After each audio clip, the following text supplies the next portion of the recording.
We are continuing Flora and Ulysses with Chapter 21, Poetry. They were sitting in Tootie's office. Tootie was on the couch with a package of frozen peas on her head. She had fainted. Unfortunately, she had hit her head on the edge of the desk on the way down. Fortunately, Flora had remembered an issue of Terrible Things Can Happen to You, advising that a bag of frozen peas made an excellent cold compress to provide comfort and reduce swelling. "Read it one more time," said William Spiver to Flora. Flora read Ulysses's words aloud again. "The squirrel wrote poetry," said Tootie, in a voice filled with wonder. "Keep those peas on your head," said Flora.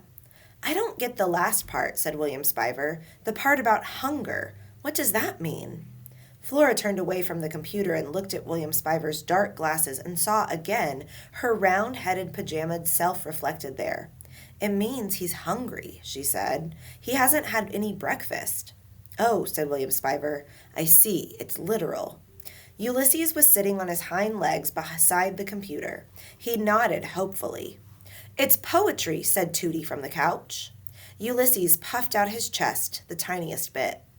"Well, it might be poetry," said William Spiver, "but it's not great poetry. It's not even good poetry." "But what does this all mean?" said Tootie. "Why does it have to mean something?" said William Spiver. "The universe is a random place." "Oh, for heaven's sake, William," said Tootie.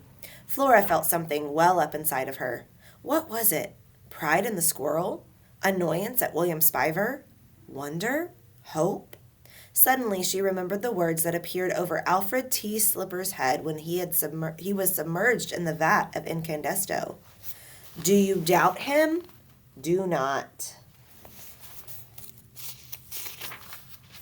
"Do you doubt him?" said Flora. "Of course I doubt him," said William Spiver. "Do not," said Flora. "Why?" said William Spiver. She stared at him.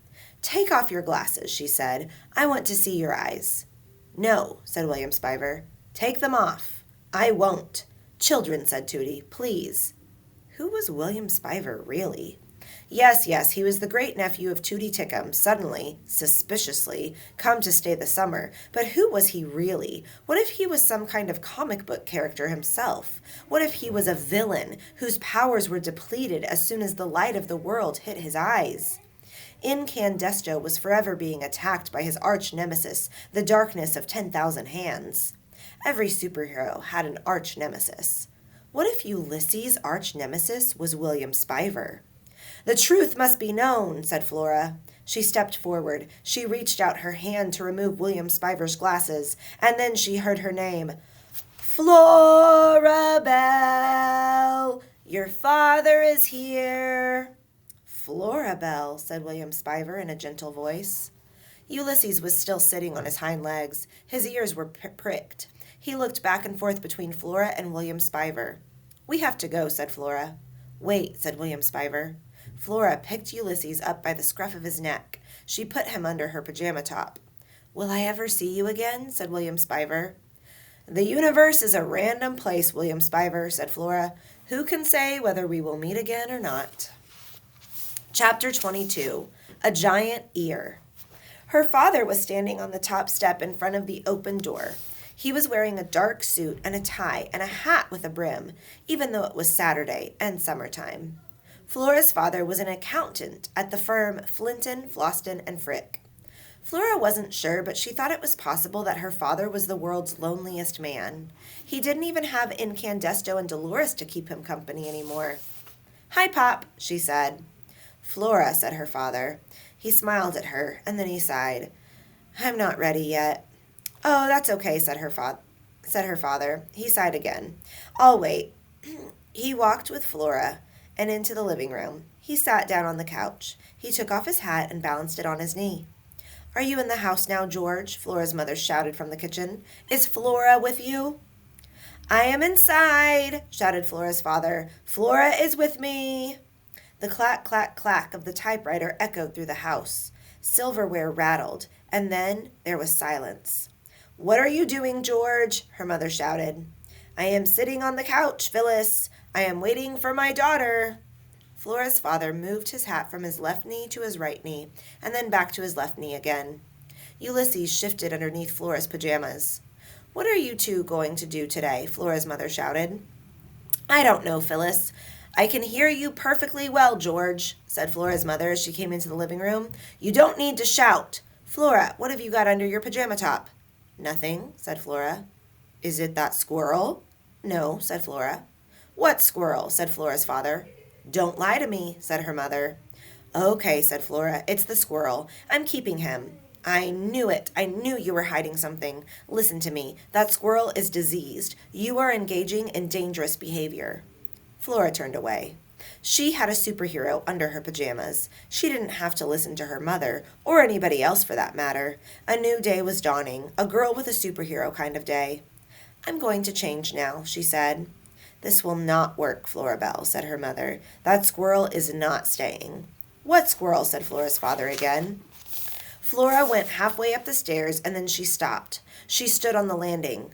The criminal element suggested that anyone truly invested in fighting crime and besting criminals should learn to listen carefully. All words at all times, true or false, whispered or shouted, are clues to the workings of the human heart. Listen. You must, if you care to understand anything at all, become a giant ear. This was what the criminal element suggested, and this was what Flora intended to do. She pulled Ulysses out from underneath her pajama top. "Sit on my shoulder," she whispered to him. Ulysses climbed up on her shoulder. "Listen," she said. He nodded. Flora felt brave and capable standing there on the landing with her squirrel on her shoulder. "Do not hope," she whispered. "Instead, observe." She took a deep breath and let it out slowly. She held herself absolutely still.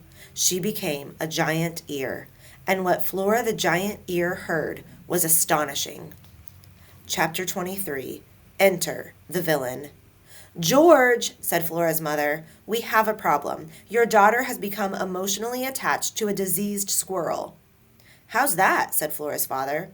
"There's a squirrel," said her mother, speaking more slowly now, as if she were pointing at each word as she said it. "There's a squirrel," repeated her father. "The squirrel is not well." "There's an unwell squirrel." "There's a sack in the garage and a shovel." "Okay," said Flora's father. "There's a sack and a shovel in the garage." At this point, there was a very long silence. "I need you to put the squirrel out of its misery," said Flora's mother. "How's that?" said her father. "For the love of Pete, George," shouted her mother. "Put the squirrel in the sack, then hit him over the head with the shovel." Flora's father gasped. Flora gasped too. She was surprised at herself. The ladies in her mother's romance novels put their hands on their bosoms and gasped, but Flora was not a gasper. She was a cynic. Flora's father said, "I don't understand." Flora's mother cleared her throat. She uttered the blood-soaked words again. She said them louder. She said them more slowly. "You put the squirrel in the sack, George. You hit the squirrel over the head with the shovel." She paused. "And then," she said, "you use the shovel to bury the squirrel." "Put the squirrel in a sack? Hit the squirrel over the head with a shovel?" said Flora's father in a squeaky, despairing voice. Oh, Phyllis, no!" "Yes," said Flora's mother, "it's the humane thing to do." Flora understood that she had made a mistake in thinking that William Spiver was anybody important. Everything was coming into sharp and terrifying focus. The story was starting to make sense. Ulysses was a superhero, probably, and Phyllis Buckman was his arch nemesis, definitely. Wholly and unanticipated occurrences.